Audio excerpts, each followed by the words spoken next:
बिस्मिल्लाहिर्रहमानिर्रहीम। जनाब, स्टोरी मैंने एक ही शेयर करनी है और स्टोरी है ये जो जावेद चौधरी साहब के बेटे का मामला है।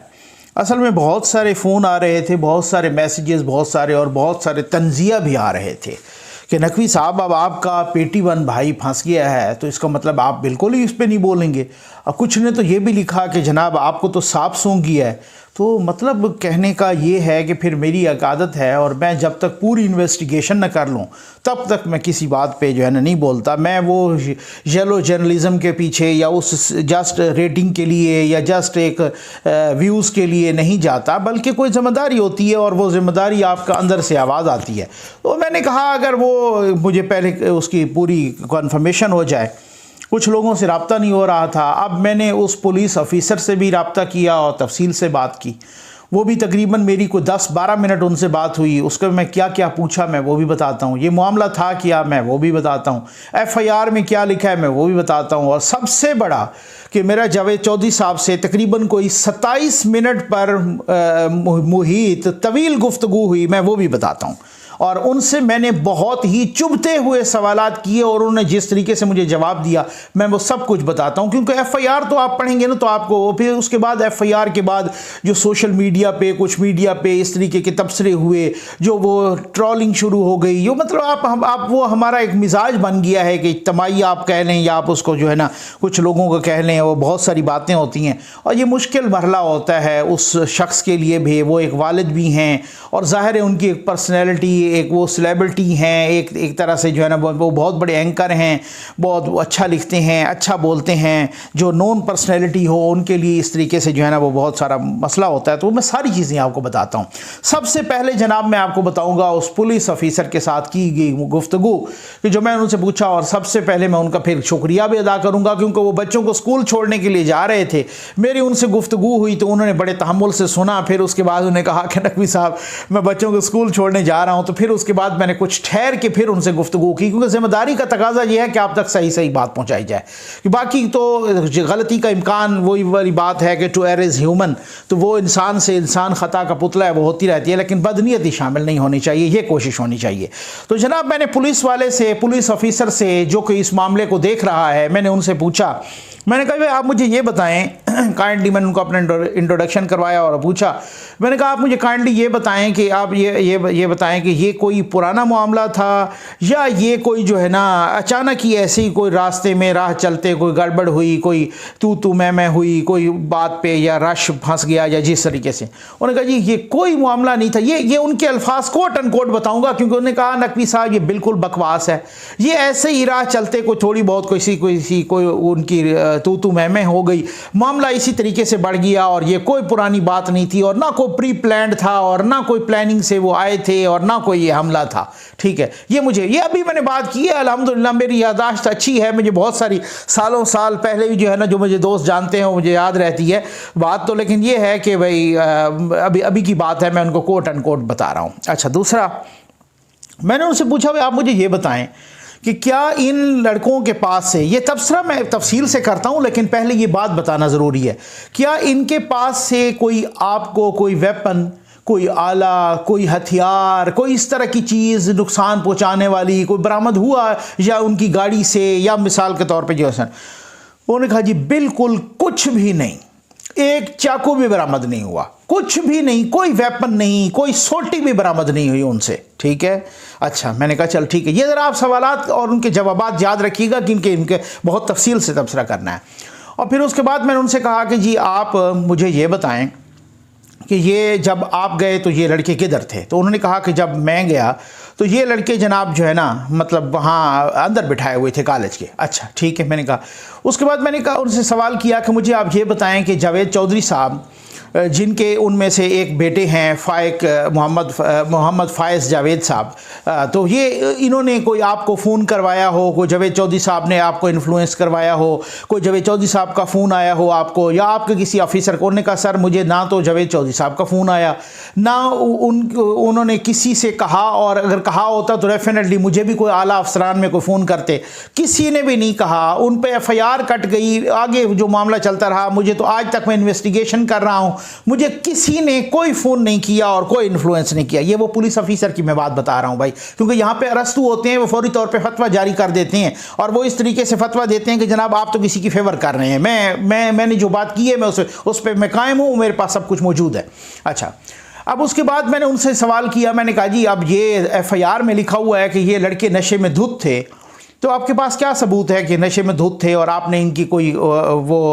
रिपोर्ट वो की है या कोई सैंपल दिया है टेस्टिंग के लिए? उन्होंने कहा जी बिल्कुल हमने सैंपल भिजवा दिया हुआ है। रिपोर्ट उसकी लेट आती होती है, नकवी साहबों को 15-20 दिन लग जाते हैं या 2 हफ्ते कम से कम लग जाते हैं। तो लेकिन फिर उसके बाद मैंने उनसे सवाल किया, मैंने कहा सर आप ये बताएं कि आपका आखिर काफ़ी तजर्बा है, क्योंकि नशे में धुत होना, ये धुत का लफ्ज़ बड़ा आपको पता ना, बड़ा एक इस तरीके के जो बंदा बोल भी ना सके, जो चल भी ना सके, लड़खड़ा के चल रहा हो, नॉर्मल बोल भी ना रहा हो, वो हर किसी को, एक आम बच्चे को भी पता चल जाता है उसका। तो मैंने कहा आप तो पुलिस ऑफिसर हैं माशाल्लाह, आपका तो बड़ा तजर्बा है और आपका तो इस सिलसिले में, और आप तो रोज़ तकरीबन हर दूसरे दिन इस तरह के केसेस को डील करते हैं, तो आपको क्या लगा? आप मुझे अपना तो ज़रा बताएं, अपने रिमार्क्स तो बताएं और अपने ख्यालात और अपने महसूसात तो बताएं। उन लड़कों में से किसी का लगा हो, जावेद चौधरी साहब का बच्चा नहीं, किसी का लगा हो कि जनाब वो नशे में धुत था, जो उसने नशा किया हुआ था या ये? उन्होंने कहा सर ऑनेस्टली मैं आपको बता रहा हूँ, मुझे किसी बच्चे का, किसी लड़के का ये नहीं लगा कि उन्होंने कोई नशा किया हुआ है, मुझे किसी का नहीं है वो, मुझे महसूस ही नहीं हुआ और उनसे कोई इस तरह की कोई हरकत ही नहीं, और ना उनकी कोई हरकत और सकनात से पता चला, ना उनके कोई बोलने से, ना उनके कोई इस तरीके से, तो मुझे नहीं ये। तो FIR में जो जिस तरीके का जो लिखवाता होता है ना, जो मुद्दई होता है जो FIR, तो हमें उसी तरह से लिखना होता है। तो बात ये है कि ये वाली सूरत हाल। अच्छा, ये फिर मैंने उनसे ये सवाल किए, मैंने उनका शुक्रिया अदा किया। उसके बाद मैंने चौधरी साहब को मैसेज किया, चौधरी साहब गालिबन सो रहे थे, तो उसके बाद फिर जब मैंने जागने तक मैंने इंतज़ार किया, फिर उसके बाद चौधरी साहब को कॉल की तो जनाब फिर उसके बाद जो है ना चौधरी साहब ने मेरे से रब्ता किया और काफ़ी लंबी गुफ्तगू हुई और उनसे मैंने बहुत पिंचिंग सवालात किए। FIR में मैं ज़रूर डिस्कस करता हूँ, लेकिन यह है कि FIR में जो जिस तरीके से कि जी नशे में धुत थे वो मैं आपको तफसील बताता हूँ, लेकिन उससे पहले बहुत ज़रूरी है कि चौधरी साहब से की गई मेरी गुफ्तगू जो तफसील के साथ है वो मैं आपके सामने रखूँ। मेरा ख्याल है चौधरी साहब ने मुझे बताया कि आप पहले बंदे हैं कि जिनसे मेरी इतनी तफसील के साथ गुफ्तगू हुई है। इससे पहले वो मुझे बता रहे थे कि 2 कोई यूट्यूबर्स ने और इस तरह से मेरे से कोई रब्ता किया और मुझे कोई बताया, लेकिन उन्होंने कहा कि ये आप पहले बंदे हैं कि जिससे बहुत तफसील से बात हुई है और उन्होंने मुझसे बहुत ही तफसील से मेरा मौक़िफ़ जानने की कोशिश की है और साथ बहुत सारी बातें हुई, बहुत काम की। और साथ ही चौधरी साहब ने फिर यह भी बताया, मैं आपको बताता हूं कि वो कौन से 2 मिनिस्टर्स थे जो इस वाक़ये के बाद उन्होंने मुझे फ़ोन करके क्या कहा, ठीक है ना, मैं आपको वो भी बताता हूं कि चौधरी साहब ने मुझे क्या बताया है। ये बड़ी काम की बातें हैं, आपने, मैं आम तौर पे नहीं कहता, आपको आप देख रहे होते हैं, आपका अल्हम्दुलिल्लाह बहुत ही अच्छा रिस्पांस और बहुत आपकी मोहब्बत है, आपकी दुआएं हैं कि आपके बहुत ही मतलब जो है ना एक इस तरह से आपके साथ ताल्लुक़ है। मैं कभी नहीं कहता या बहुत ही कम वीडियोज़ में कि जब आप आखिर तक सुने, लेकिन ये बात ही ऐसी थी कि मैं कहता हूँ बहुत प्रेशर आ रहा था हम पर कि जी आप क्यों नहीं कर रहे वीडियो, तो इस वजह से मैं कहता हूँ कि इसको आखिरी लफ्ज़ तक सुनिएगा। अच्छा जनाब, तो बात यह है कि मैंने कहा कि चौधरी साहब ने कि जी आपकी, तो उन्होंने कहा कि मुझसे अभी तक बेटे का कोई राब्ता नहीं हुआ और शायद उसकी वजह यह है कि क्योंकि वो वहाँ पर फ़ोन ले लेते हैं और उनको रब्ता करने की इजाज़त नहीं थी या कोई जिस तरीके से भी है, ठीक। उसके बाद ज़ाहिर है एक नेचुरली मैंने उस बच्चे का बैकग्राउंड पूछना था, तो उन्होंने कहा सर कि बात यह है कि ये इनका बैकग्राउंड ये है, ये मोहम्मद फ़ाइज़ चौधरी साहब इनका नाम है, मोहम्मद फ़ाइज़ अपना जावेद इनका नाम है। जब इस बच्चे ने A लेवल किया ना, तो मैंने भी इसको कारोबार में साथ साथ डाला और मुझे कहते हैं कि जनाब मैं, अब चौधरी साहब अपने बारे में बता रहे थे, जावेद चौधरी साहब, ये मेरी पहली उनके साथ बहुत ही लंबी गुफ्तगू थी, इससे पहले वो फिर वीडियो इधर उधर डिविएट हो जाएगी। तो कह रहे थे कि जनाब के 8 बहन भाइयों में मैं सबसे बड़ा हूँ और जो मेरे छोटे बहन भाई थे ना, तो उनको भी मैंने इसी तरीके से जल्द ही कारोबार में लगा दिया और वो सारे के सारे अब अपना इस्टेब्लिश्ड हैं और अपना उनका कारोबार है और मतलब जो है ना ये उन्होंने मुझे बताया। और उससे चूँकि वो एक अच्छा एक्सपीरियंस था, उस तजर्बे की बुनियाद पर मैंने अपनी औलाद को भी, अपने बेटों को भी उसी तरीके से, मेरा पहला ये बड़ा बेटा है फ़ाइज़ और इसके बाद दूसरा बेटा है, वो सारे वो भी जिस तरह से वो स्टडी से फ़ारिग होते हैं, उन्होंने कहा कि इन्होंने A लेवल किया तो इनको मैंने वो लगा दिया कारोबार पर और वो कारोबार करते हैं। सोशल मीडिया अब आपको पता है कि आजकल सोशल मीडिया पर बड़ा काम है और वो बड़ा जो है ना उस तरीके से, और वो साथ उन्होंने बताया कि जनाब कि ये फेसबुक के ट्रेनर भी हैं और बाकायदा ये पहले पाकिस्तानी नौजवान हैं कि जो अमेरिका में जाके फेसबुक के जो है ना ट्रेनिंग देते हैं। तो बड़ी बात है जनाब कि वो कहते हैं कि जब अभी ये 17 साल के थे कि जब मैंने इनको कारोबार पे साथ लगा दिया, और अब ये इनकी उम्र तकरीबन कोई 25-26 साल है। तो ये जनाब जो है ना, और उनका कद भी बहुत मतलब 6.5 फुट का लंबा जवान है ये। और ये कहते हैं कि चौधरी साहब कहते हैं कि जनाब ये बिल्कुल इंडिपेंडेंट हैं। ये एक और बात है कि रहते मेरे साथ हैं लेकिन ये बिल्कुल इंडिपेंडेंट हैं, और बल्कि मुझे चौधरी साहब ने ये भी कहा कि ये इतने इंडिपेंडेंट हैं और इनका इतना अच्छा कारोबार चल रहा है कि सब कुछ इनके पास अपना है, और उल्टा जब मुझे भी किसी मदद की ज़रूरत पड़ती है, जब मैं भी फाइनेंशियली कहीं फंस जाता हूँ तो ये मेरी मदद भी करते हैं। तो इस वजह से अच्छा, उसके बाद उन्होंने कहा कि मैं ज़ाहिर है फिर मैं अपने सवालात नहीं, उस जवाब से आपको पता चल जाएगा। तो मैंने कहा जी किसी पहले कोई इस तरह का कोई रिकॉर्ड, अच्छा इससे पहले मैं पुलिस वाले से भी पूछ चुका था कि इनका कोई पहले इस तरह को क्रिमिनल रिकॉर्ड, उनका कोई नहीं है, हमारे पास तो कोई कभी भी वो नहीं है। ये जो घर है उनका उस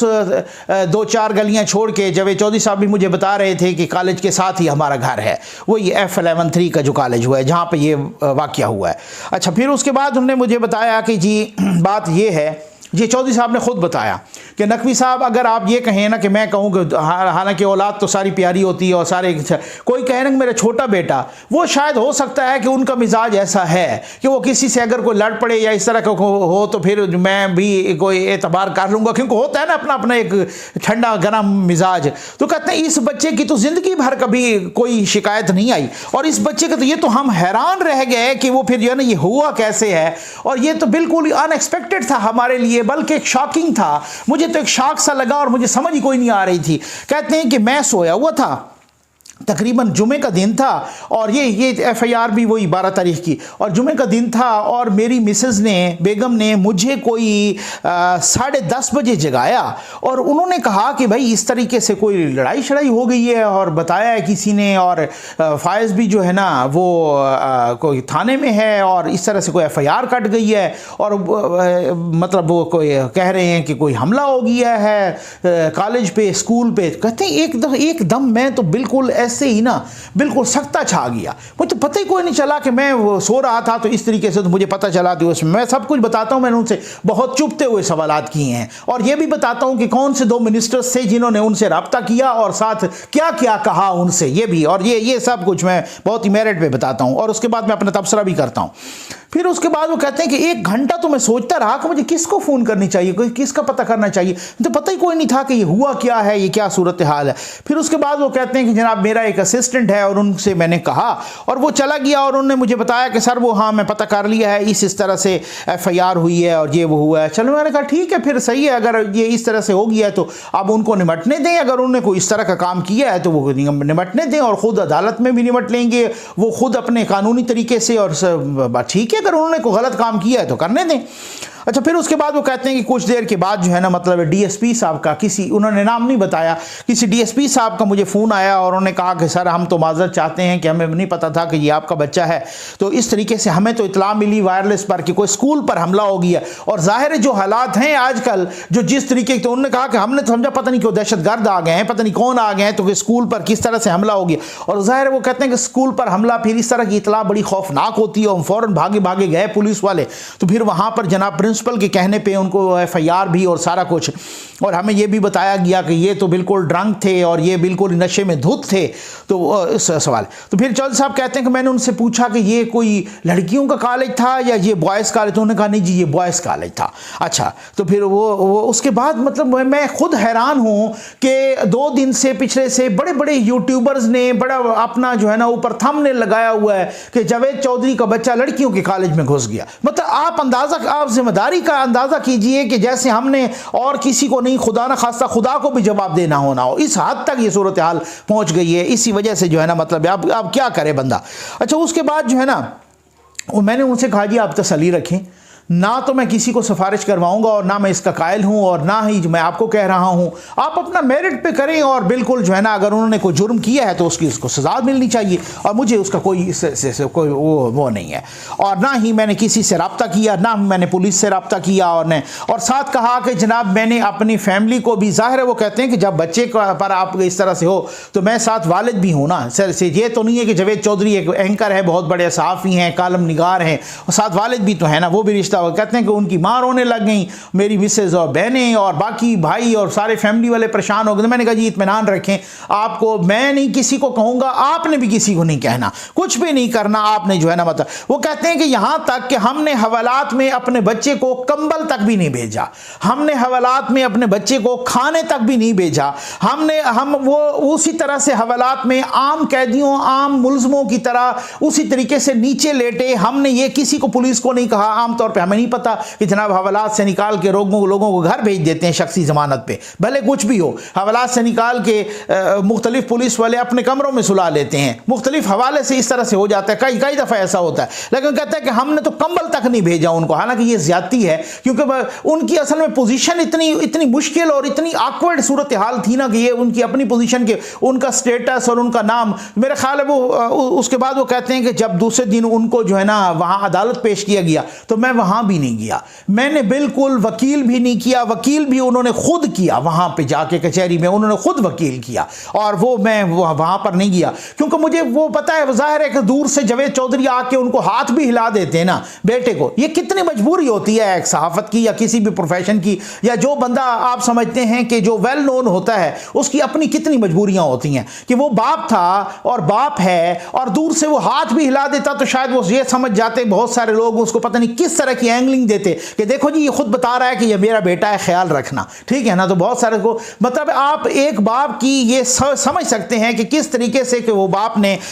मैं समझता हूं कि एक तरह से उस बच्चे के साथ ज्यादती कर ली, अपने बेटे के साथ ज्यादती हो गई कि जी उनके राइट्स की वायलेशन हो गई कि उन पे इस तरह का अगर केस बना है तो कम से कम जो एक ड्यू प्रोसेस ऑफ लॉ है, जो एक कानून की अमलदारी, उसके नतीजे में वो वहां नहीं गए, अदालत में नहीं गए, उन्होंने वकील नहीं किया, किसी को नहीं गया। तो फिर उसके बाद मुझे उन्होंने बताया कि आपसे तफसील से बात हो रही है, और फिर उसके बाद उन्होंने जुडिशल कर दिया, अडियाला भेज दिया, और कहते हैं कि कोई कह दे कि मैंने अडियाला में किसी को सिफारिश की हो और मैंने किसी से कहा हो कि जनाब इसको फलां जगह पे ना रखें और फलां जगह पे रखें, और मैंने किसी को कहा हो कि इसको इस किस्म का खाना दें और ये वो सारा कुछ इस तरह से। उन्होंने कहा कि आप इसकी न्यूट्रल वेरिफिकेशन कर सकते हैं, ठीक हो गया ना। उसके बाद मैंने उनसे एक क्वेश्चन किया, मैंने कहा चौधरी साहब एक क्वेश्चन है तो बड़ा पर्सनल सा, लेकिन मेरी मजबूरी है कि मैं करूंगा वो क्वेश्चन आपसे। आप मुझे बताएं कि ये बच्चा आपका नशा करता है? तो उन्होंने कहा कि पहले तो उन्होंने बहुत ही इसको अवॉइड करने की कोशिश की। उन्होंने कहा देखें नकवी साहब, अगर मैं कहूँगा ना इस वक्त यूँ लगेगा कि एक बायस्ड मेरी ओपिनियन होगी, क्योंकि वो वही वाली बात है कि अगर कोई इस तरीके का वो वाली बात कि किसी पर इल्ज़ाम लग जाए, वो कहे कि जी मेरा तो दायां हाथ, अपना बायां हाथ काम ही नहीं करता या दायां हाथ काम ही नहीं करता, उस पर उसको भी कोई इतबार नहीं करता, ठीक है ना। लेकिन अब मैं आपको एक बात छोटी सी बता देता हूँ कि कभी इस तरह की रिपोर्टिंग मुझे नहीं हुई, ठीक है ना। इस बच्चे के बारे में कहते हैं कोई किसी के बारे में नहीं कह सकता, वो एक इंडिपेंडेंट नौजवान है और वो अपना कमाता है, उल्टा मुझे भी सपोर्ट करता है, लेकिन फिर भी मुझे कभी कोई सपोर्टिंग नहीं, कहते कोई रिपोर्टिंग नहीं हुई। कहते हैं कि ये मेरे भाई हैं ना, मेरे छोटे भाई, वो सिगरेट पीते हैं। अब आम एक बंदा सिगरेट पीते हैं, हर तकरीबन आपको पता है कि इस माशरे में क्या, वो कहते हैं कि वो सिगरेट पीते हैं, लेकिन कहते हैं कि नकवी साहब आप मुझे जानते हैं, मेरे बाकी जो लोग भी मेरे साथ काम कर चुके हैं, आपके वो पर्सनल दोस्त भी हैं, बहुत सारे लोग हैं, इस तरीके से उनसे पूछें, कभी मुझे उन्होंने सिगरेट पीता हुआ नजर नहीं देखा होगा ना मुझे, मेरी पूरी फैमिली में वो कहते हैं कि सिगरेट तक कोई नहीं पीता। बस ये इस तरीके का हमने जो है ना एक इसी हवाले से, वो जैसे होता है ना एक ओबीडियंट, एक मार्शला लगाया हुआ, इस तरीके से कहते हैं कि आप तो इन्होंने लिखा ना कि नशे में धुत, इस बच्चे ने कभी सिगरेट को हाथ नहीं लगाया, ये और वो ये साबित हो जाएगा, रिपोर्ट आ जाएगी और उससे साबित हो जाएगा। और इस तरीके से, और फिर उसके बाद उन्होंने बड़ी मज़े की बात की, और वो मैं खुद भी ये कहना चाह रहा था। उन्होंने कहा जी बड़े मज़े की बात है कि जी सुबह सवेरे कोई 8 बजे किस तरीके से वो कोई काम से जा रहे थे, तो वो सुबह सवेरे कौन हो ऐसा होगा जो नशे में धुत होगा और सुबह सुबह 8 बजे जाके किसी कॉलेज पे हमला कर देगा, और वो पता नहीं किस नफल के सवाब में करेगा और वो किस खुशी में करेगा, और ये सारा कुछ जो है ना। अच्छा, फिर उन्होंने मुझे ये बताया कि 2 लड़के जो उसके साथ थे वो कोई ये नहीं कि उसके कोई दोस्त थे या उसके वो कोई गैंग का सरबराह था या वो इस तरह से, वो कहते हैं कि उसकी कंपनी में, और जब मैं पर्सनली बहुत सारे लोगों को जानता हूं कि जो वो फायज साहब की कंपनी में काम कर चुके हैं, उनको भी मैं इंटरव्यू कर चुका हूं, मैं बताता हूं बहुत सारी बातें बताता हूं। कहते हैं कि जनाब वो लड़के उनके स्टाफ के थे अपने, ठीक है, वो एक अली फैजान साहब और हारिस साहब जो उनसे। अच्छा, फिर उसके बाद वो कहते हैं कि जब ये मैं वाकया भी बताता हूं भाई, मैं FIR भी बताता हूं, मैं उन 2 मिनिस्टर्स के नाम भी बताता हूं, ठीक हो गया ना। अच्छा, फिर उसके बाद वो कहते हैं कि जो तीसरा लड़का था फैसल खान, कहते हैं वो तो उधर लड़ाई में मौजूद ही नहीं था, वो हमारे घर से जब उनको पता चला तो ये हमारे घर से गया कि यार ये मामला हो क्या गया है, उसको भी उधर बिठा के और FIR में ठोक दिया गया। ठीक, ये हमारी सितम ज़रीफ़ी होती है, ये कुछ हमारे निज़ाम इंसाफ पर भी और पुलिस के निज़ाम पर भी और इस किस्म की चीज़ों पर भी सवालात उठ रहे हैं। वो कहते हैं वो तो बच्चा हमारे घर का है, वो गया, वो मतलब सपोर्ट करता है काम शाम और वो सारा कुछ, तो वो वहाँ गया पता करने के लिए, उनको भी बिठा दिया गया। अब आप अंदाज़ा कीजिए। और उसके बाद उन्होंने मतलब बड़ी अजीब व गरीब सी एक बात थी। अच्छा, फिर उसके बाद मैंने कहा कि जनाब आप मुझे ये बताएं कि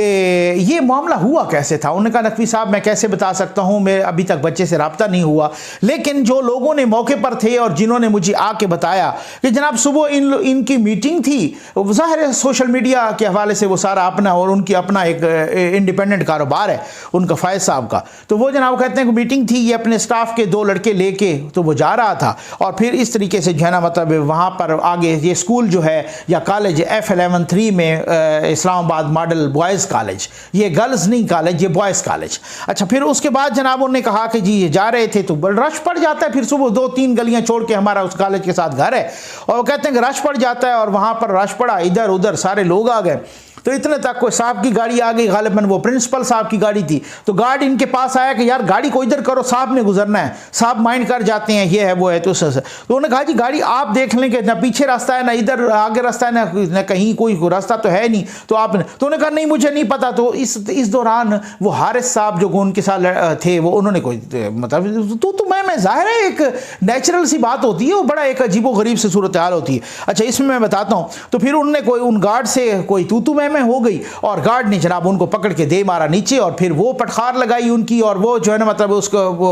मारा, उनके नाक की हड्डी टूट गई। दूसरा बच्चा जो अली फैजान साहब, वो उनको नीचे उतारा, तो वो फिर तो उनकी वो टांग भी टूट गई, और कोई और भी उनका जो मसला फ्रैक्चर हो गया। तो अब उसके बाद वो कहते हैं कि वो जेल में जख्मी हैं, उनको चोट लगी है, अभी तक कोई इलाज नहीं उनका करवा रहा, और ये और कहते हैं कि मेरा बच्चा जख्मी नहीं हुआ, ये वैसे नीचे उतरा के छुड़ाने के लिए, तो जनाब इनको मुझे नहीं पता खींच के अंदर ले गए, किस तरीके से ले गए, या वो पूरा मॉब आ गया ना। मॉब तो मैं समझता हूं कि आसपास उस वक्त वालिदैन भी पहुंचा रहे होते हैं ना बच्चों को स्कूल, तो वो भी जाहिर है मॉब ही होगा, और वो मॉब वन साइडेड होगा, जाहिर है जब स्कूल में ये मामला हो। तो फिर उसके बाद ये हुआ कि जनाब मॉब तो उनके अपने इतने सारे, आखिर जाहिर है जूनियर से लेकर हायर सेकेंडरी तक वो कॉलेज हो, तो इतने सारे टीचर भी, वो भी, और गार्ड भी, और पता नहीं बाकी स्टाफ भी, तो वो सारे वो आगे होंगे, तो वो भी एक मॉब ही बन जाता है। तो इस तरीके से उन्होंने जो मतलब वो कहा ना कि लड़कों को मारना शुरू कर दिया। हमने ये नहीं सुना कि जनाब के कोई दूसरी तरफ से भी जख्मी हुआ, या अगर इन्होंने को मारा होता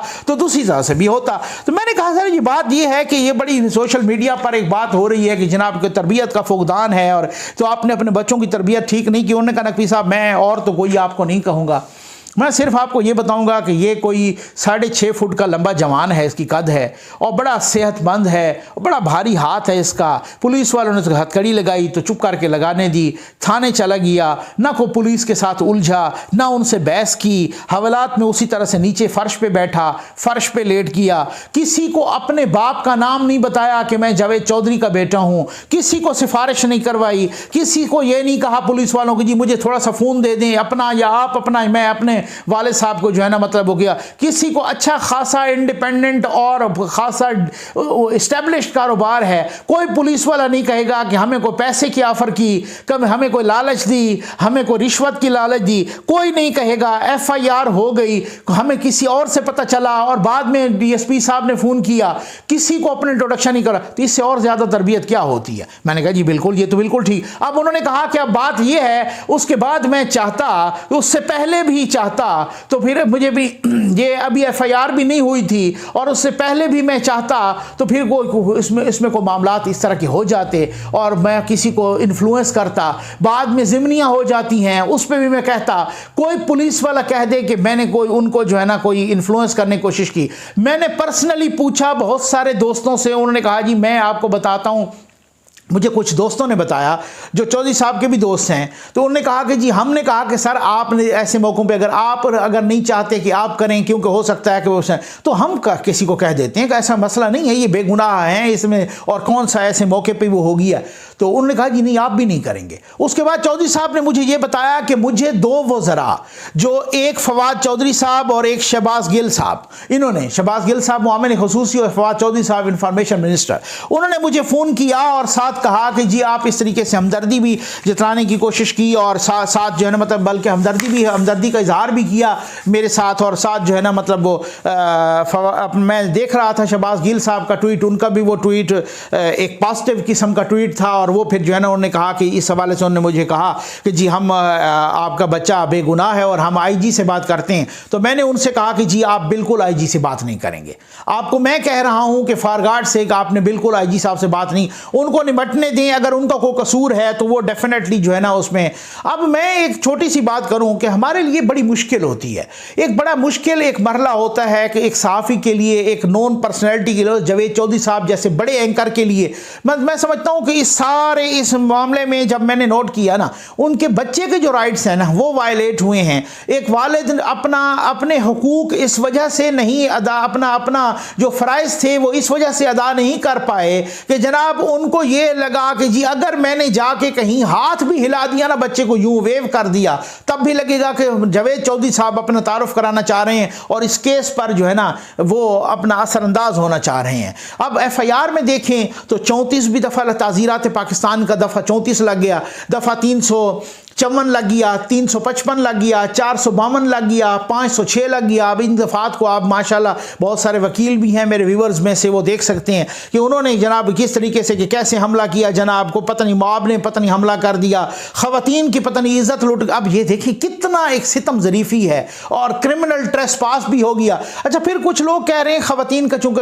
FIR में लिखा हुआ है कि ये नशे में धुत थे और आके ख़वातीन असातिज़ा को भी हरासा किया, तो ये बॉयज़ कॉलेज था। पहले तो मुझे भी लगा कि यार ख़वातीन, चलो अगर वहाँ पे ख़वातीन हों भी सही, ख़वातीन टीचर, तो क्या है कि भाई जनाब वो गए और गार्ड के साथ, गार्ड ने उनकी हड्डियाँ भी तोड़ दी और उन्होंने जाके फिर ख़वातीन को हरासा भी किया। और सुबह 8 बजे जनाब उन्होंने शराब भी पी हुई थी और 8 बजे कोई काम ही नहीं था और 8 बजे जाके वो जा लगे कॉलेज पर और न कोई वजह, ना उसकी कोई वजह भी नहीं थी, कोई दुश्मनी नहीं थी। और लोगों ने ये किया कि जी लड़कियों के कॉलेज में घुस गए और शराब के नशे में धुत थे और लड़कियों को छेड़ना शुरू कर दिया। ना कोई पहले कोई इस तरह का रिकॉर्ड है, ना कुछ कोई। अब मैंने पुलिस वालों से भी बात की, उन्होंने कहा जी सब बकवास है, ये को मौके पर। अब मैं एक बात करना चाहूँगा कि अगर ये अब नशे का रिकॉर्ड भी आ जाएगा, इसकी रिपोर्ट भी आ जाएगी, CCTV कैमरास का रिकॉर्ड भी आ जाएगा डेफिनेटली, और बाकी सारी चीज़ें भी, और अगर ये अदालत को अपना काम करने दें और पुलिस को भी अपना काम करने दें, निज़ाम इंसाफ को भी इस तरह से चलने दें,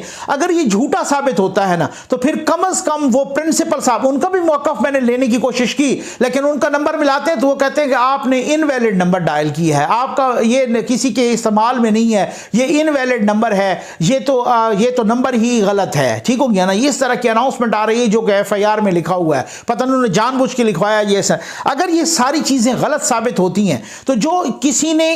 पगड़ी उछालनी थी जावेद चौधरी साहब की, ये तो यूं लगा ना कि जैसे जावेद चौधरी साहब भी कॉलेज में कहीं घुस गए हों और जावेद चौधरी साहब ने भी वो सारे बाकी बच्चों को तो छोड़ दें, उनके वालिदैन का नाम ही किसी ने नहीं लिया, इस बच्चे का तो छोड़ दें। अब तो यहाँ तक एक तरह से अपनी कोई भड़ास निकाली जा रही है मुख्तलिफ अपने हवालों से कि वो जनाब वो कह रहे हैं कि जैसे कि जावेद चौधरी साहब, मैंने तो पहले पता देखा जावेद चौधरी लगा था, मैंने कहा जावेद चौधरी किसी कॉलेज में घुस गया है। तो जनाब बात यह है कि अगर ये सारी चीज़ें झूठी साबित होती हैं और अदालत अपना काम करती है और उनको बेगुनाह साबित करके बाइज्जत बरी करती है या उनकी बेल हो जाती है, फिर उसके बाद कम से कम जो प्रिंसिपल साहब ने झूठ गढ़ा है ना, इस झूठ के लिए भी उनको कम से कम अकाउंटेबल होना चाहिए। उसका मतलब ये कतन नहीं है कि आप अगर किसी ऐसी पोजीशन पे हों तो उसको एक्सप्लॉइट करें, उसको आप इमोशनल ब्लैकमेलिंग में बदलें, उसको आप मॉब को साथ मिलाएं, उसको आप इस तरीके से बड़ी लफाजी उस्तादी करके और लिखें तो फिर आप उस्ताद काबिल एहतराम ज़रूर है,